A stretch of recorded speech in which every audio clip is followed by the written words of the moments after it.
오늘의 큐티 말씀은 예레미야 47장에서 51장까지의 말씀입니다. 모압, 암몬, 에돔, 다메섹, 게달, 하솔, 엘람의 멸망에 대해서 그 모든 성읍이 영원히 항폐하고 공포의 대상이 되고 멸망을 당하고 모든 군사가 멸절하고 성벽이 불타고 황폐하는 이런 것에 대한 여러 나라의 멸망에 대한 말씀들이 쭉 나오고 50장과 51장은 바벨론의 멸망에 대해서 말씀하고 있습니다. 바벨론이 함락을 당하고 신상이 수치를 당하고 우상들이 부스러지고 북쪽에서 한 나라가 나와서 쳐서 황폐하게 하고 도망갈 것이고 하나님이 놓은 올무에 깨닫지 못하고 걸리고 하나님이 싸운다는 것, 하나님께 교만하여 행한 대로 갚으신다라는 것에 대해서 바벨론의 멸망에 대해서 얘기하고 시드기야 제4년에 바벨론으로 갈 때 스라야에게 예레미야가 하나님의 말씀을 하는데 바벨론에 닥칠 모든 재난에 대해 기록한 이 모든 말씀을 한 책에 기록하고 바벨론이 이르거든 삼가 이 모든 말씀을 읽고 하나님이여 여호와여 주께서 이곳에 대하여 말씀하시기를 이 땅을 멸하여 사람이나 짐승이 거기에 살지 못하게 하고 영원한 폐허가 되리라 하셨나이다. 이렇게 책을 다 읽고 책에 돌을 매어 유브라데 강 속에 던지며 바벨론이 나의 재난 때문에 이같이 몰락하여 다시 일어서지 못하리니 그들이 피폐하리라 라고 말하라고 하고 이렇게 예레미야의 말이 끝이 나게 됩니다. 예레미야가 이스라엘에게 예언한 이 모든 말은 결국 포로로 잡혀가기는 하지만 끌려간 바벨론이 결국 하나님의 심판의 보복으로 멸망할 것으로 결론을 맺고 있습니다. 사람의 입장에서는 포로 생활의 시작이지만 하나님은 이미 포로 귀환을 말씀하고 계시는 것입니다. 현재를 살면서 하나님의 시간표를 믿음으로 살아낸다면 현재 힘듦도 조금은 덜 힘들게 희망을 품고 견뎌낼 수 있지 않을까 하는 생각이 듭니다.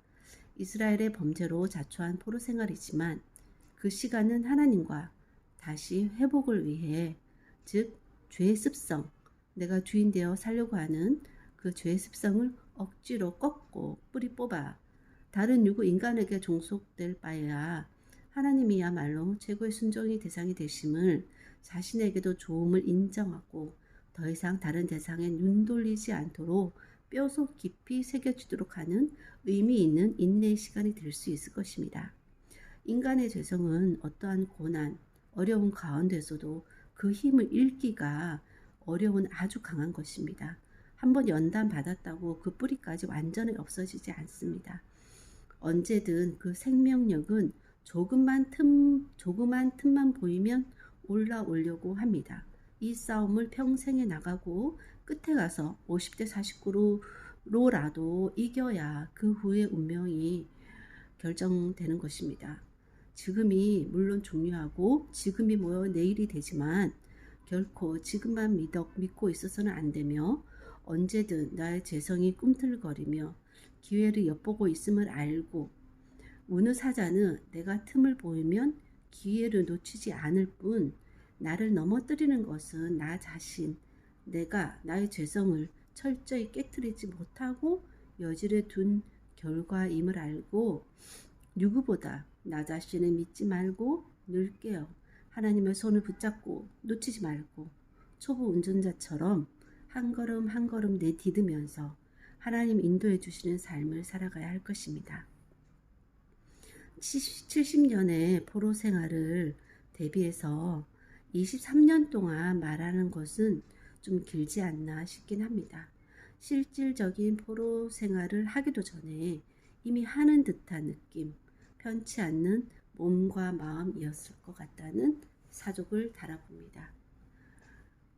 오늘도 계속해서 하나님은 여러 나라의 멸망에 대해서 말씀하시고 결국 이스라엘을 멸망케 한 바벨론이 하나님의 보복하심으로 멸망할 것이라는 것에 대해서 말씀해 주시면서 예레미야 말이 끝이 나게 됩니다.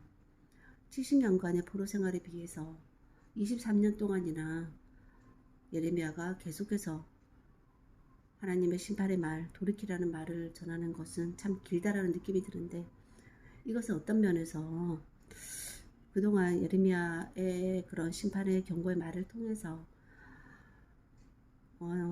조금은 돌이키고 회개하는 부분들이 있었기 때문에 어쩌면 그 심판의 기간이 원래는 70년이 아니었는데 좀 짧아질 수도 있었을지도 모르겠다는 생각이 듭니다. 어쨌든 결국 돌이키지 않으므로 70년이라는 시간 동안 포로 생활을 하게 되지만, 결국 하나님께서는 그 포로 생활이 회복을 위한 것이기 때문에 포로로 끌려가는 과정 가운데 바벨론의 멸망의 예언을 들음으로써 그 기간을 좀 더 소망을 품고 인내할 수 있는 그런 시간이 아니었나 하는 생각이 들고, 그 포로 생활을 하는 중에 이제 다시는 이런 힘듦을 겪지 않기 위해서라도 하나님께 열심히 순종해야겠다라고 다짐하는 그런 이스라엘이 될 수 있지 않았나 하는 생각이 듭니다.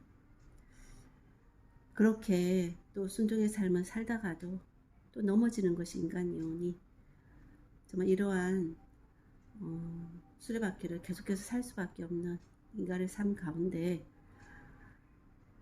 하나님께서 그 심판의 그런 순간, 그 날에 내가 어떠한 삶을 살고 있는가, 그것이 어떤 면에서는 가장 중요한 것이 될 것입니다.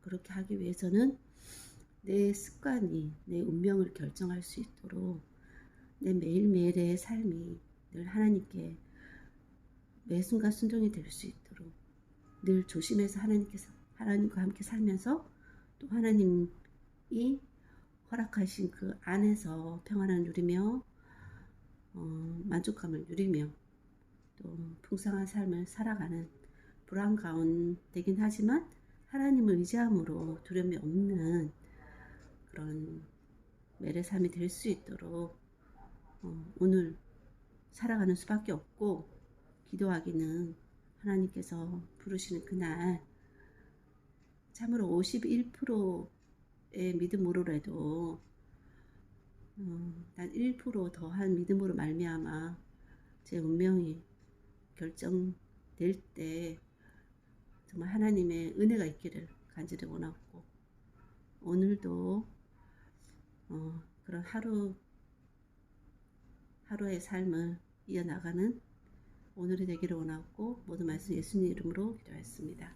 아멘.